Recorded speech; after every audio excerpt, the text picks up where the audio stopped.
우리는 어떤 상품을 구매하기 전 그 상품에 대해 알아보기 위해서 네이버에 검색을 해보거나 마켓에 들어가 작성된 리뷰를 보거나 유튜브의 사용 후기 영상을 찾아보는 등 여러 검색 과정을 거치고 그 검색 결과들을 취합해 가장 최적의 상품이라 생각되는 걸 골라 최종 구매를 하게 되죠. 이건 소비자가 올바른 소비를 하기 위해 거쳐야 되는 너무나도 당연한 과정일 겁니다. 그런데 우리가 이런 식으로 꼼꼼하게 검색을 해보기 때문에 나타나는 문제가 있어요. 바로 우리가 찾은 이 검색 결과들 속에 광고라는 사실을 숨기고 소비자인 척하는 바이럴 뒷광고 업체들이 엄청나게 껴있다는 겁니다. 그리고 문제는 여기서 끝이 아니에요. 기존의 맘카페나 커뮤니티, SNS를 돌아다니면서 뻘거리나 쓰던 바이럴 업체들이 이제는 정말 말도 안 되는 경제에 도달해서 모르는 사람이 보면 무조건 속을 수밖에 없는 바이럴을 하고 있다는 게 가장 큰 문제입니다. 단도직입적으로 그런 바이럴을 하고 있는 포스트 12개를 먼저 보여드릴게요. 팩트 확성기, 팩트 판별기, 팩트체크 김기자, 불만제로 박성호, 호갱방지 연구소, 소비자 엑스파일, 피부박사 김미연, 연구원 서영마, 전인연구원 서영마, 바른피부관리 연구소, 평범한 목수아빠, 주영대디. 포스트 이름만 보면 어떤 느낌이 드시나요? 이 6개는 저희 호갱구조대 채널처럼 비양심업체에 대한 팩트체크를 하는 포스트처럼 느껴지고, 이 4개는 연구원이라는 이미지를 내세워 전문가적 학술 지식을 전달하는 포스트인 것처럼 느껴지고, 이 2개는 일반 소비자의 포스트인 것처럼 느껴지죠. 그리고 이 12개 포스트 전부 다 아이디의 주인이 각기 다른 개개인인 것처럼 느껴지기도 하실 겁니다. 그런데 이 포스트들을 하나하나 연속적으로 들어가 보면 이상한 점을 바로 볼 수 있어요. 마치 모든 글이 한 사람으로부터 쓰여진 글이나 어떤 가이드를 통해 쓰여진 글처럼 똑같은 패턴으로 쓰여지고 있다는 겁니다. 자, 그럼 지금부터는 이 포스트들이 어떤 패턴으로 글을 쓰고 있는지 보여드리도록 할게요. 일단 첫 번째 패턴은 글 속에서 본인의 신분을 나타낸다는 겁니다. 여기에 대한 예시부터 한번 봐볼게요. 내가 굳이 이런 폭로글을 작성하는 이유가 궁금할 것이다. 본인 소개를 짧게 하자면 S사 제약회사에 근무하고 있는 평범한 연구원이다.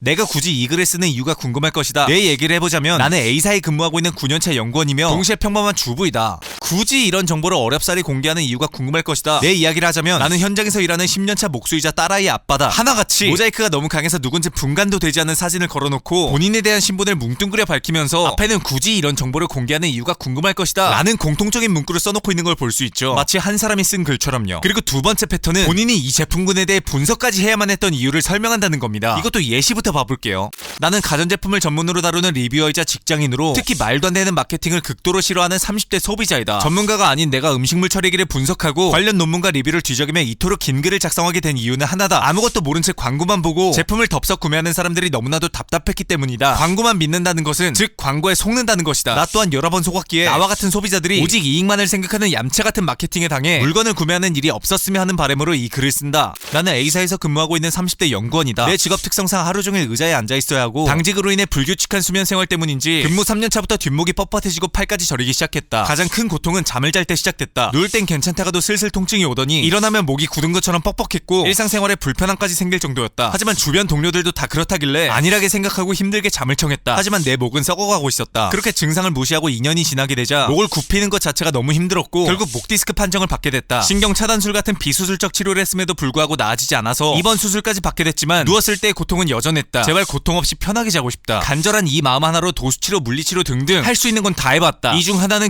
경추베개였고 의사가 설계했다는 유명 땡땡 브랜드 베개 광고를 보게 됐다. 이 베개를 사용하면 디스크는 물론 완벽한 수면까지 할 수 있다고 의사가 설명하길래 지푸라기라도 잡는 심정으로 한 개당 45만원이 되는 거금을 주고 다양한 성능의 기능성 베개를 구매했다. 그런데 몇 주가 지나자 어깨와 목이 수술 전보다 미칠 듯이 아파지기 시작했다. 혹시나 싶어 다른 브랜드의 물리치료사가 만든 베개 장인이 만든 베개 등 3개의 베개를 더 써봤지만 증상은 똑같았다. 원인은 베개에 있었다. 오히려 나에게 맞지 않는 지나친 높이 조절 기능으로 목 디스크가 심해진 것이다. 나는 이 사실에 너무 분노했다. 아니 건강이 좋아지지는 못할 망정 사용하기 전보다 더 악화되는 베개라면 이건 베개가 아니라 쓰레기 아닌가? 하지만 내가 할 수 있는 건 업체에 항의라고 환불을 받는 게 전부였다. 이때부터 나는 편안하고 올바른 베개를 찾기 위해 수면 자세, 근육 관련 논문까지 읽고 미친듯이 공부하고 연구했다. 원래 하던 연구 업무 특성상 무언가를 파헤치고 원인과 결과를 찾는 과정은 내게 그리 어려운 일이 아니었다. 그렇게 6개월 동안 15개의 베개 관련한 논문과 5,000개가 넘는 국내 베개들의 리뷰를 분석했다. 나는 현장에서 일하는 10년차 목수이자 딸아이의 아빠다. 눈이 오든 비가 오든 현장에서 최대한 정교하게 작업을 하기 위해 땀 흘리며 일을 해오다 보니 지금은 중기공, 기공을 넘어 인테리어 팀장으로 일하고 있다. 문제는 10년간 현장에서 안전화를 신다 보니 5년간 발톱 무좀을 달고 살았다. 직업으로 인해 크게 신경을 쓰지 않았지만 결혼을 하고 아이가 생기고 나서부터 이야기가 달라졌다. 2년 전부터 무좀이 점점 더 심해진과 동시에 내 무좀이 11개월 된 딸아이한테 옮겨간 것이다. 이마에 식은땀이 맺히며 후회 막심한 마음에 가슴이 찢어질 것 같았다. 와이프의 간절한 부탁에 딸아이의 발을 보며 이날부터 어떻게든 무좀을 없애버리기로 결심했다. 강남에서 유명하다는 XX 피부과부터 고가의 발케어, 먹는 약, 독한 약, 수입 제품 등등 발톱 무좀에 좋다는 제품들은 정말 다 써봤다. 발 관리에만 쓴 돈이 300만원이 넘는다. 이렇게 거금을 들였지만 모두 실패했다. 결국 제자리로 돌아오기 마련이었다. 온갖 과대 광고가 판을 치고 효과 없는 제품이었다. 도저히 안 되겠다는 생각과 함께 발톱 무좀을 해결할 수 있는 가장 본질적인 문제부터 파헤치기 시작했다. 다들 과거 본인이 겪은 문제점을 꺼내면서 그 문제점을 해결하기 위해 샀던 제품들의 광고가 허위 광고였음을 지적하고 그것 때문에 분노해서 제품에 대한 분석을 하게 됐다. 이런 동일한 스토리를 그리고 있는 걸 볼 수 있죠. 마치 한 사람이 쓴 글처럼요. 다음으로 세 번째 패턴은 협찬을 받지 않겠다고 한다는 겁니다. 예시 보고 가실게요. 긴급 공지 협찬 사절, 여드름 과대 광고 제품, 피부과 광고 1절 안 받습니다. 순수 정보성을 위해 쓴 글입니다. 그만 연락주세요. 광고 문의는 다 차단하겠습니다. 그리고 제품 협찬 문의가 많이 오는데 협찬 절대 안 받으니 그만 메일 보내라. 광고로 현혹할 생각 그만하고 품질에 신경 써라. 또 협찬 문의 오면 과장 광고 업체명 밝히겠다. 이렇게 오직 소비자를 위해 활동하고 있다는 걸 강조하기 위한 장치로 하나같이 협찬 문의를 받지 않겠다는 말을 공격적인 어투로 집어넣고 있는 걸 볼 수 있어요. 마치 한 사람이 쓴 글처럼요. 다음으로 네 번째 패턴은 본인들이 다른 업체에게 공격받고 있다고 한다는 겁니다. 마찬가지로 예시 보고 가실게요. 업체들의 공격에 글이 통째로 날아갔네요. 소명자로 전달하여 삭제 철회 중이긴 하나 언제 풀릴지 몰라서 새로 업데이트합니다. 제 글이 꽤나 위협적이긴 했나 봅니다. 글 삭제 요청만 수백 통이네요. 음식물 처리기 판매 업체들 내 글 삭제하려고 하지 마라. 삭제하려는 순간 모든 기관에 신고해서 평생 판매 못하도록 만들 것이다. 동시에 베개 판매업자들한테 전한다. 나의 정보글이 SNS에서 이슈가 되고 난 이후 수많은 베개 업체에서 공격을 받고 있다. 당신들의 이익을 위해서 내 글을 어떻게 해서든 내리려 하겠지. 하지만 두고 봐라. 내가 눈 하나 꿈뻑할 것 같냐? 설령 내 집에 찾아와서 협박을 한다고 해도 멈추지 않고 끝까지 악바리로 당신들이 소비자를 우롱하는 파렴치한 행위를 막을 것이다. 내 글을 내리거나 반박을 하고 싶다면 이 글처럼 논문, 학술자료, 인체실험 결과 등 과학적 기반에 맞는 사실자료를 가지고 와라. 나 하나 막아보겠다고 변리사, 변호사 등 의미 없는 돈과 시간 쓰지 말고 차라리 그 시간에 제품 개발이나 더 해라. 이 글이 메인 인기글에 올라간 후 수많은 전기장판 업체들이 공격을 하고 있다. 양심 없는 전기장판 업체들은 들어라. 파렴치한 방식으로 고소니 뭐니 협박하지 마시고 그럴 시간에 제품을 개선하세요. 이런 식으로 다들 본인들의 폭로가 관련 업계 사람들한테 치명적인 데미지를 입혔기 때문에 관련 업계 사람들이 부들부들대면서 글 삭제 공격을 하고 있다 라는 흐름으로 글을 쓰고 있는 걸 볼 수 있습니다. 그리고 관련 업계 사람들한테 전하는 메시지로 똑같이 뭐뭐 해라라는 식의 명령조를 사용하고 있는 것도 볼 수 있어요. 마치 한 사람이 쓴 글처럼 말이죠. 다음으로 다섯 번째 패턴은 논문을 인용한다는 겁니다. 각 포스트마다 자료의 신뢰도를 높이는 장치로 이렇게 논문을 걸어놓은 모습을 볼 수 있는데 여기서 이상한 점이 보이죠. 일단 연구원 김석현과 연구원 김진현의 프로필 사진이 똑같습니다. 그리고 연구원 김진현이 올린 논문과 전임 연구원 서영맘이 올린 논문이 똑같아요. 그리고 전체적으로 보면 하나같이 다들 나 논문 진짜 자세히 들어봤어 라고 호소라도 하듯이 밑줄과 형광펜 칠한 모습도 볼 수 있습니다. 마치 한 사람이 쓴 글처럼 말이죠. 다음으로 여섯 번째 패턴은 여러 제품을 비교한다는 겁니다. 하나같이 다들 포스트 마지막에 표 형식을 통해서 여러 회사 제품을 비교하고 그중 반드시 1, 2위 제품을 선정하고 있는 모습도 볼 수 있어요. 마치 한 사람이 쓴 글처럼 말이죠. 마지막으로 일곱 번째 패턴은 1위로 뽑은 그 제품의 구매 링크를 걸어놓는다는 겁니다. 이것도 예시 한번 보시고 갈게요. 제 글이 네이버 메인에 걸리게 되어 최근 커뮤니티, 카페 등 유입이 많아지면서 여러 사람들에게 전달된 것 같습니다. 그저 누군가에게 도움이 되면 좋겠다는 마음으로 작성한 글인데 수만 명이 볼 줄은 상상도 못했네요. 제품 문의 그만해주세요. 제품 추천글처럼 보일까봐 브랜드명 언급은 일절하지 않기로 했는데 쪽지 메일이 하루 수백 통씩 오고 있는 상황입니다. 아침에 로그인하고 깜짝 놀람. 처음에는 한 분씩 답장 드렸으나 너무 문의가 많아진 나머지 저도 일하다 보니 답장 드리기도 어려울 뿐더러 업무 관련 이메일이 밀려서 확인하기도 번거로워진 실정입니다. 제가 사용하고 있는 제품을 포함한 기준에 맞는 제품 링크를 아래 남길 테니 참고 부탁드립니다. 다만 해당 업체에서 내려달라 요청 시 링크 삭제할 수밖에 없는 점 양해 부탁드립니다. D사 1위 제품 현재 사용 중.